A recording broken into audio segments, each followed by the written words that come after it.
Hello, class 5 students. Today we will read and understand the chapter 2, The Garden Surprise. So, come on, let's start it. Once upon a time, there lived two neighbors, Alice and Jane. एक बार की बात है, दो neighbours थे जिनका नाम था Alice and Jane. Both of them had similar house, but no two gardens could have looked more different.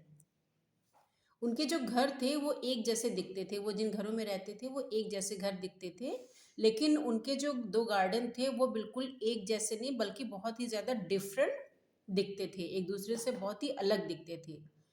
Alice had one that was a delight to all eyes and Jane had a pile of rubbish in hers. जो Alice का garden था वो तो इतना ज़्यादा खूबसूरत था, इतना प्यारा था, लेकिन दूसरी तरफ जो जेन का जो गार्डन था वो पूरा रबिश का मतलब कूड़े का एक ढेर जैसा जो है उसके गार्डन में रहता था. Was a delight to all eyes की मीनिंग होती है broad joy in every eyes, मतलब जो भी उसके गार्डन को देखता था वो उसकी आंखें बिल्कुल खुशी से भर जाती थी. किसके गार्डन को? एलिस. एलिस के गार्डन को जो भी कोई देखता था उसकी आंखें खुशी से भर जाती थी. और वहीं दूसरी जगह तरफ जो जेन का गार्डन था वो बिल्कुल कूड़े का ढेर मतलब गंदा संदा वो रहता था. Alice took good care for her of her garden. Alice अपने गार्डन की केयर बहुत अच्छे से करती थी, उसकी देखभाल बहुत अच्छे तरीके से करती थी. Such flowers she had and near the fence she shared with James was a grass plot green like emeralds and smooth as velvet with not a weed in it. जो एलिसा गार्डन था उसमें बहुत ही अच्छे अच्छे flowers उसने लगा रखे थे और उनको बहुत ही अच्छे से सजा रखा था. जो उसकी फेंस थी, जो उसके गार्डन की जो बाउंड्री वॉल थी उसको भी उसने बहुत अच्छे से सजा रखा था. और उसकी जो फेंस थी वो किससे शेयर होती थी? वो जेन के गार्डन से शेयर होती थी, मतलब वो मिली हुई थी उसके जेन के गार्डन से. और जहाँ पर कि एलिस का जो गार्डन था वो बिल्कुल ग्रीन ग्रास से सजा हुआ था और जो ग्रासेस थी और जो फ्लावर्स थे वो बिल्कुल स्मूथ वेलवेट की मतलब वेलवेट की तरह वो बिल्कुल स्मूथ थे. और उसमें कोई भी वीड वीड मतलब होता है खरपतवार. जैसे कि हम लोग गार्डन लगाते हैं तो उसमें जब कोई भी प्लांट या फ्लावर्स लगाते हैं तो उसके साथ में कुछ जो है अनवांटेड ग्रास भी प्लांट्स भी आ जाते हैं जो बाहर खर उड़ के जैसे हवा के साथ में उड़ के ये सब जो है वो मिट्टी में अपने आप उगाते हैं, उनको हम लोग वीड बोलते हैं. और अगर हम उनको नहीं हटाएंगे, अपने गार्डन से उनको साफ नहीं करेंगे तो वो हमारे जो प्लांट्स होते हैं उनको वो खराब भी कर सकते हैं. So, everyone who saw Ellie's garden said, "This is the prettiest garden in town." और हर कोई जो भी उधर से निकलता था और एलिस गार्डन को देखता था वो कहता था कि जो है ये टाउन का सबसे प्रीटिएस्ट गार्डन है, सबसे सुंदर गार्डन है इस टाउन का. Jane on the other hand paid no attention to her garden. और दूसरी तरफ जो जेन थी वो अपने गार्डन को कोई भी अटेंशन, बिल्कुल उसका कोई भी ध्यान नहीं रखती थी. It was as bare as the palm of your hand, and there was a heap of dirt and ashes as high as hillock near the fence. और उसके जो प्लांट्स थे, जो ट्रीज थी वो बिल्कुल बेयर थी. बेयर मतलब ना उसमें कोई लीव्स थी ना उसमें कोई फ्लावर्स थे, बिल्कुल सूखे सूखे वो पेड़ थे उसके गार्डन के. जैसे कि पाम ऑफ योर हैंड मतलब जैसे कि आपके हाथ की हथेलियाँ होती हैं ना बिल्कुल प्लेन, वैसे ही उसके गार्डन के जो ट्रीज थे, जो प्लांट्स थे वो बिल्कुल बेयर थे. उसमें ना तो लीव्स दिखती थी और ना ही कोई फ्लावर्स ही दिखते थे. और and there was a heap of dirt और बिल्कुल वो गंदगी से भरा हुआ था उसका garden. And ashes as high as a hillock near the fence. Hillock means होता है स्टूडेंट्स अ स्मॉल हिल. तो जो उसके गार्डन में गंदगी के ढेर के साथ ही जो मतलब जैसे जो हवा के साथ में जो राख वगैरह उड़ के चली आती थी तो वो बिल्कुल से एक छोटी सी पहाड़ी के जैसा वो वहाँ पर इकट्ठी हो गई थी उसके फेंस के पास में, उसके बाउंड्री वॉल के पास में. Everybody was everybody who passed by the turned their eyes away from it, saying, "This must be the ugliest spot in the whole town." और जो कोई भी वहाँ से गुजरता था, उसके पास से जो है उसके गार्डन के पास से गुजरता था, वो तुरंत अपनी आंखों को दूसरी तरफ कर लेता था। मतलब वो इतना गंदा अपने गार्डन को रखती थी कि कोई भी उस गार्डन को देखना नहीं चाहता था, और अपनी आंखों को तुरंत दूसरी तरफ कर लेता था और कहता था कि ये इस टाउन का सबसे गंदा, मतलब सबसे बदसूरत स्पॉट है, जगह है।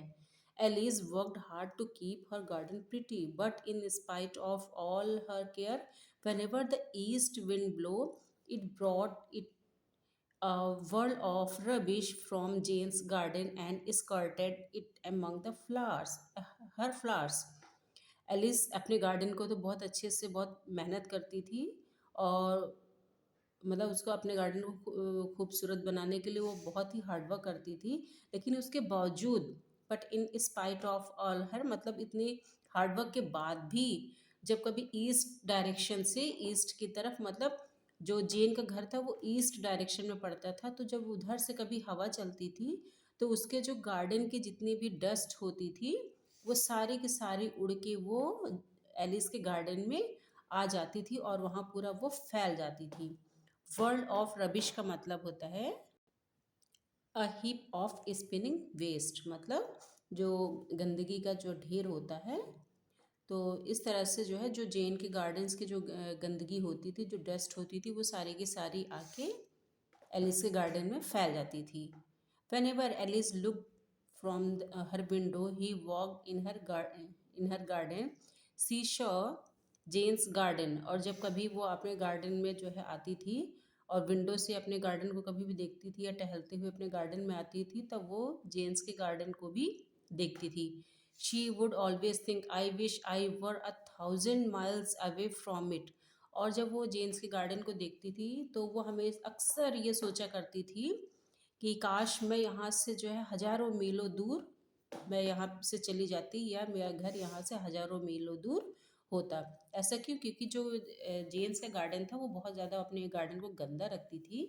तो और वो अपने उसके गार्डन की गंदगी की वजह से, चूँकि एलिज़ अपना गार्डन इतना साफ़ सुथरा, इतना प्रिटी रखती थी, लेकिन उसके जो जेम्स के गार्डन की जो गंदगी थी वो एलिज़ के गार्डन में आ जाती थी, जिससे कि उसका गार्डन भी गंदा हो जाता था। तो इतना हार्ड वर्क करने के बाद भी जब वो नहीं जो है पूरी तरह सफाई रख पाती थी, तो अक्सर सोचती थी कि काश मैं यहाँ से दूर चली जाती या हज़ारों मील दूर होती। And if she made up her mind, as sometimes she did, that she would not be bothered by Jane's garden. और कभी कभी तो वो अपना माइंड बिल्कुल इसी तरह से मेकअप कर लेती थी, लेकिन जो है फिर वो सोचती थी कि कुछ टाइम बाद वो ऐसा सोचती थी कि नहीं, मुझे जेम्स के गार्डन की वजह से मुझे खुद को बॉदर नहीं करना चाहिए, मुझे खुद को परेशान नहीं करना चाहिए, मैं अब परेशान खुद को नहीं करूँगी।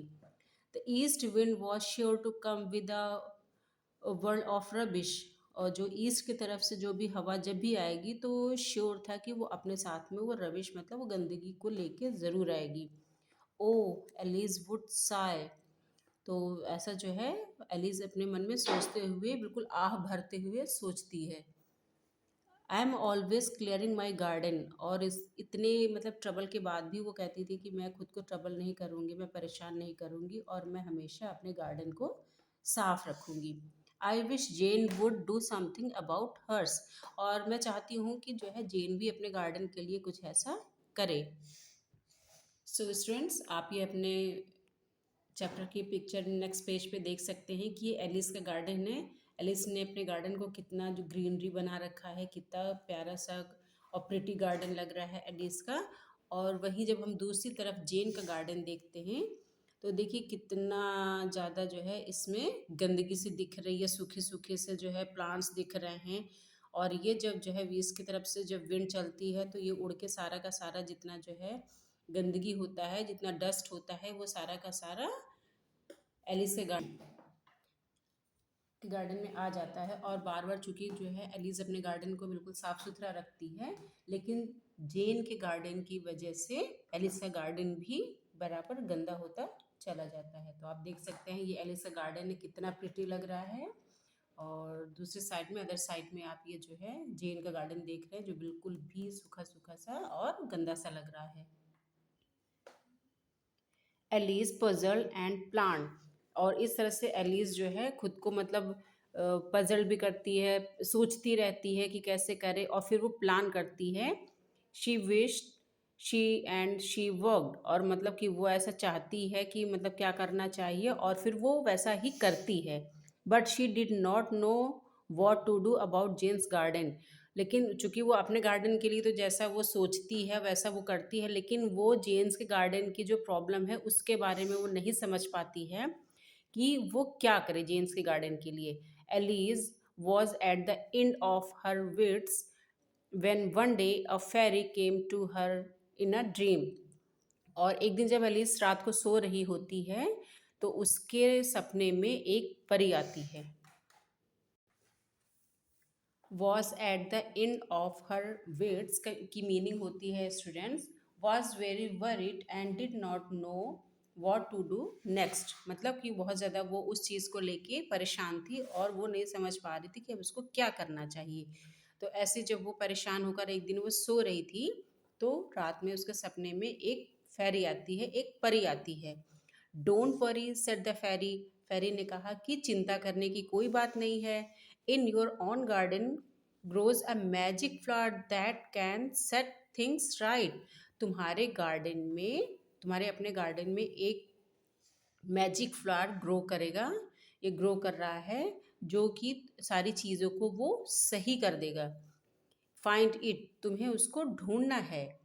If you tend it well and wait patiently you shall see magic।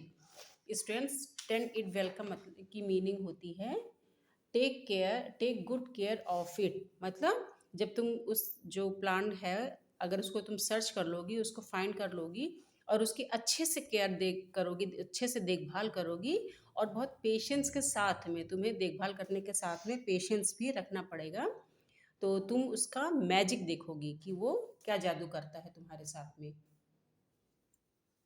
The next morning, Alice went into her garden and looked carefully at all the plants।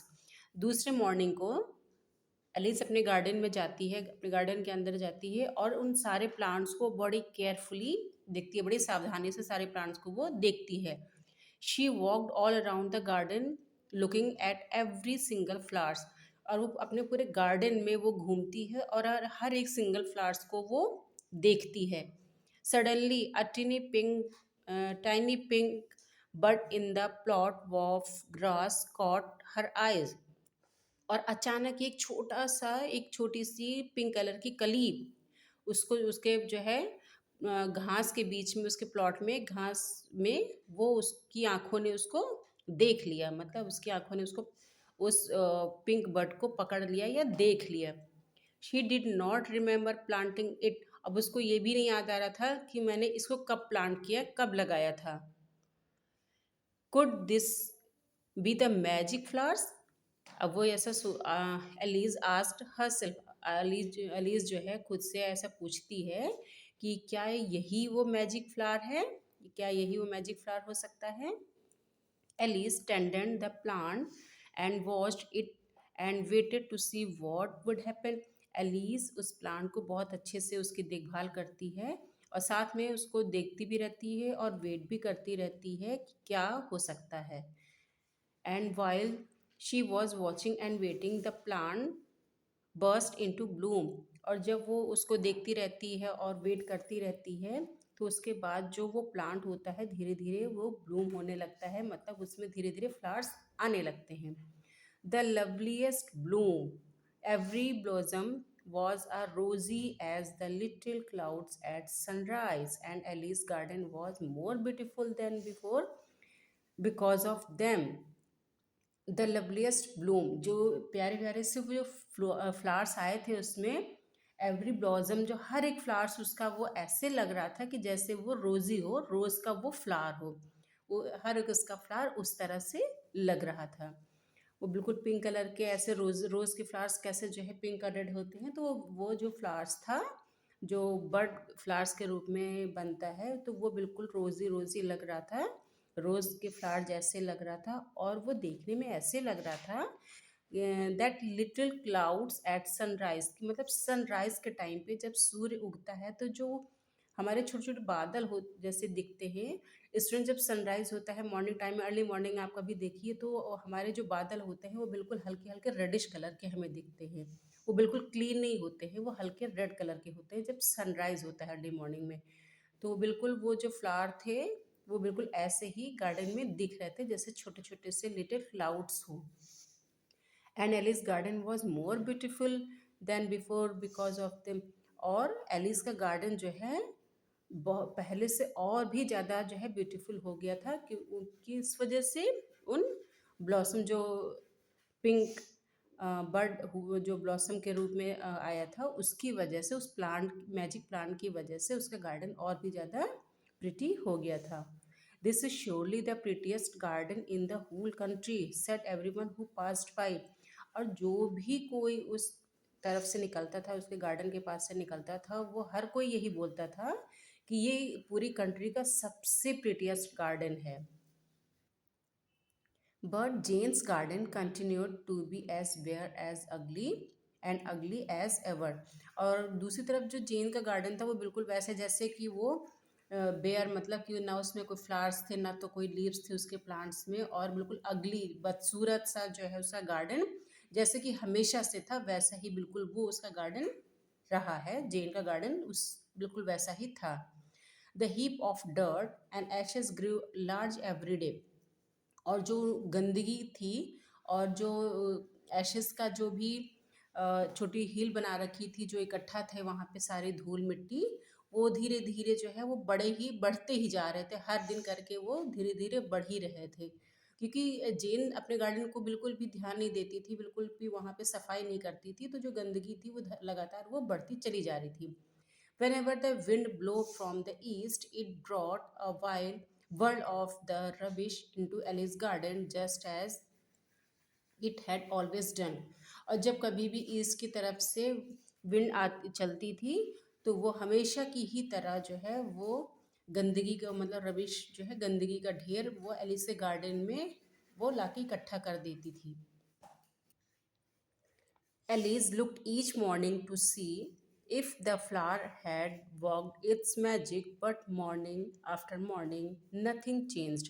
Alice हर मॉर्निंग को जाके देखती थी कि शायद वो जो फ्लावर था वो अपना काम करे, अपना मैजिक करे, बट मॉर्निंग आफ्टर मॉर्निंग, मतलब हर एक मॉर्निंग के बाद धीरे धीरे ऐसे ही एक के बाद दूसरी मॉर्निंग आती रही लेकिन कुछ भी चेंज नहीं हुआ। It is long waiting and weary watching for magic things to work, Alice thought. Students, long waiting and weary watching की मीनिंग होती है having to wait and tiredly watch a long time for something to happen.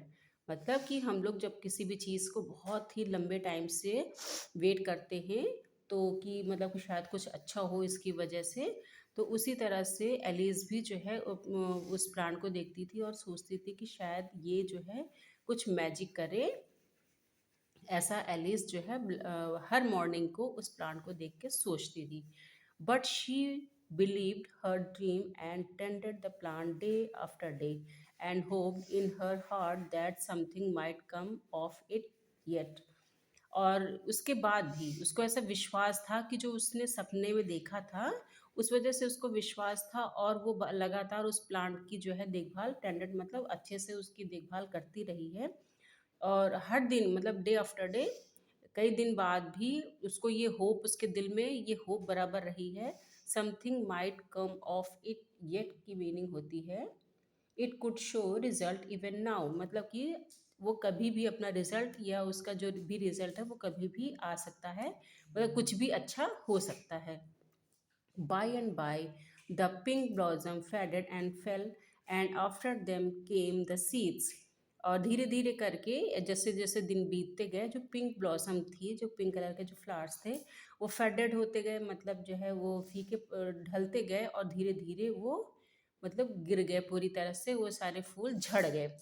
और उसके बाद में वहाँ पर उस जगह पे जब वो पेड़ सारे प्लांट जो है गिर गए तो उसकी जगह पर सीड्स आ गई। जहाँ पर वो प्लांट लगे हुए थे। Hundreds and hundreds of feathery seeds there were, and one day the wind from the west came by and blew them away in a whirl over the fence into Jane's garden. ऐसे करके कम से कम सैकड़ों बीज जो है वहाँ पर फैल गए थे। फेदरी सीड्स मीन्स होता है स्टूडेंट्स कि जो सीड्स होते हैं उनके ऊपर फेदर टाइप के हल्के हल्के से फेदर टाइप के हो जाना। तो उस तरह के जो सीड्स थे वो उन उस प्लांट की जगह में, प्लांट तो चूंकि गिर गया था तो उस जगह पे कम से कम जो है सैकड़ों बीज जो है वो वहाँ पर फैल गए थे। एंड वन डे, अच्छा हर बार तो जो है ईस्ट की तरफ से जो है वो विंड बहती थी आती थी, इस बार वेस्ट की तरफ से विंड बही तो कहाँ जाएगी, वो सीधे जेम्स के गार्डन में वो हवा उधर की तरफ जाएगी। तो जब वेस्ट की तरफ जो है विंड चली है बही है, तो जो वो बीज थे जो सीड्स थे वो सारे के सारे वो सीड्स काफ़ी ज़्यादा सीड्स उड़ के वो जेम्स के गार्डन में या जेम्स के फेंस की तरफ वो चले गए, या जेम्स के फेंस के पार चले गए। No one saw them go, not even Alice knew what had become of them. और किसी ने भी उनको ऐसे जाते हुए नहीं देखा, यहाँ तक कि एलिस भी नहीं जान पाई कि आखिर में हुआ क्या है। As for Jane's garden, it was as ugly as ever with its ash heap and its rubbish. और उसी तरफ जेन्स का जो गार्डन था वो जैसे कि वो बिल्कुल अगली रहता था, मतलब अगली मतलब होता है बदसूरत। तो जैसे कि वो अगली गार्डन था हमेशा की तरह वो वैसा ही रहा, और उस गार्डन में मतलब कि ऐश की राख की जो है ढेर और गंदगी और राख के ढेर ही लगे हुए थे। Everybody who pass it turn their eyes away from it.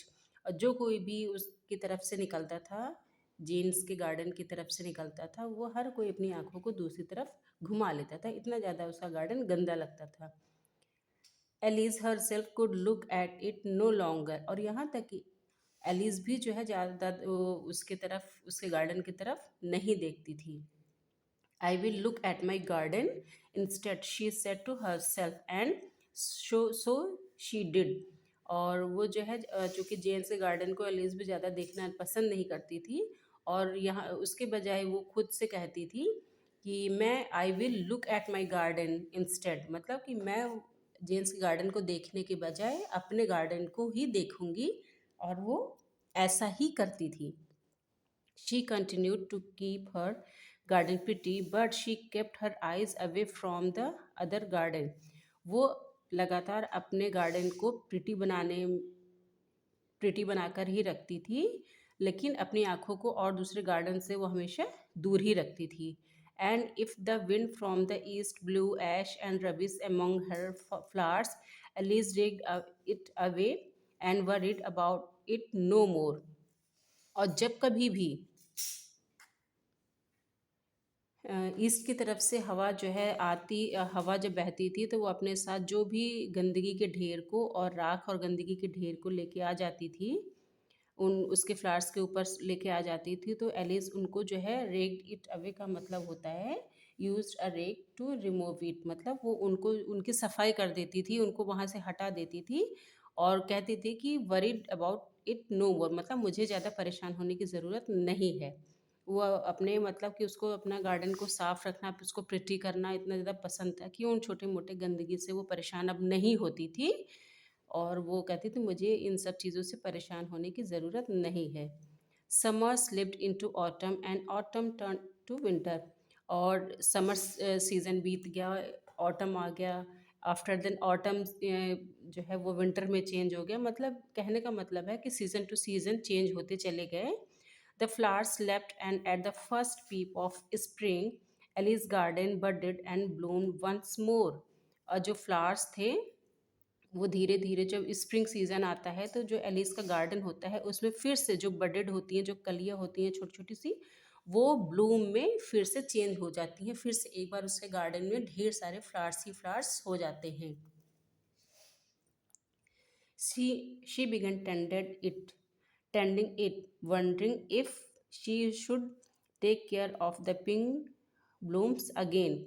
और वो उनकी देखभाल जो है वो फिर से बहुत अच्छे तरीके से करना शुरू कर देती है, और उन सब को देख के वो बहुत आश्चर्यचकित होती है कि उसके जो है मतलब उसको देख के अच्छा भी लगता है कि वो फिर से पिंक ब्लॉसम मतलब पिंक कलर के फ्लावर्स उसके जो है गार्डन में फिर से खिल गए हैं और उनकी वो बहुत अच्छे से केयर करती है।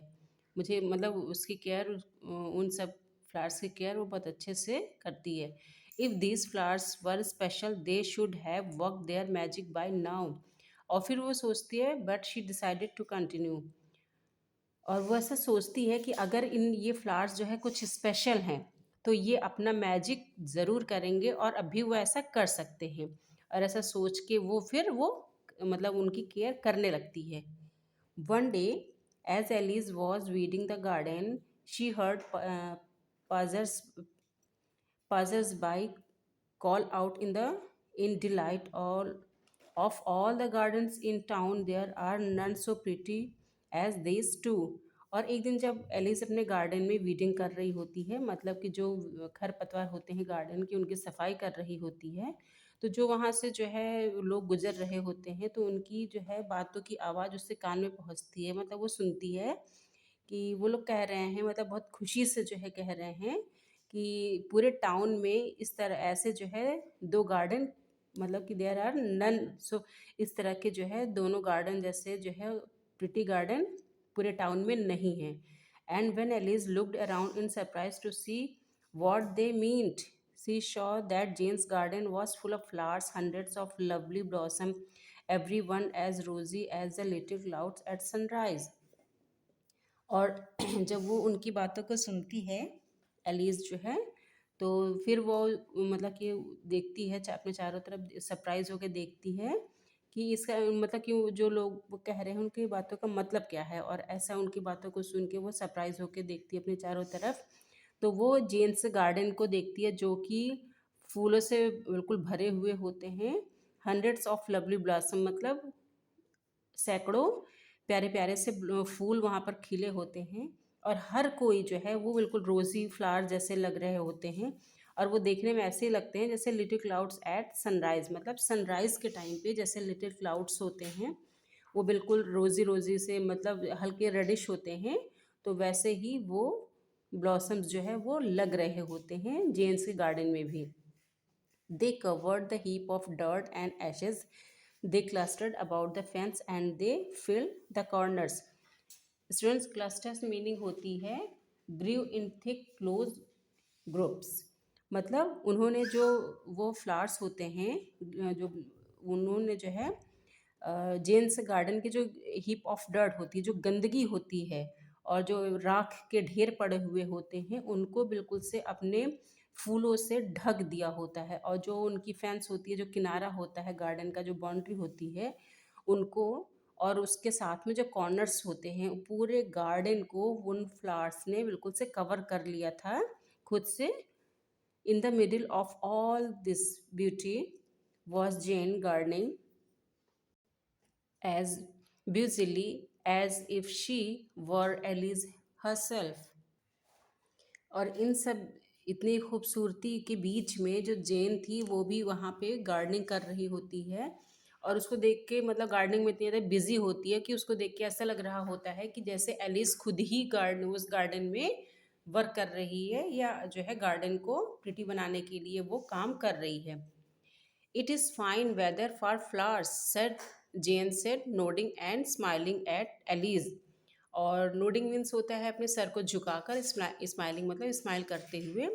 तो जेन जो है अपने सर को थोड़ा झुकाकर और स्माइल करते हुए एलिस से कहती है it is fine weather for flowers मतलब ये फ्लावर्स के लिए बहुत अच्छा वेदर है। The finest in the world replied Alice. Alice, she nodded and smiled too, for she knew that the magic flowers had done its work। Finest, the finest in the world, replied Alice। Alice ने भी reply किया मतलब अपने sir को झुकाकर और smile करते हुए एलिस ने भी रिप्लाई किया कि हाँ ये वर्ल्ड का सबसे फाइन टाइम है मतलब फ्लावर्स के लिए अच्छा टाइम है या अच्छा मौसम है। और उसने मतलब स्माइल इसलिए किया कि उसको ये पता था कि वो समझ गई थी कि जो मैजिक मतलब मैजिक फ्लावर्स थे उन्होंने अपना काम कर दिया है।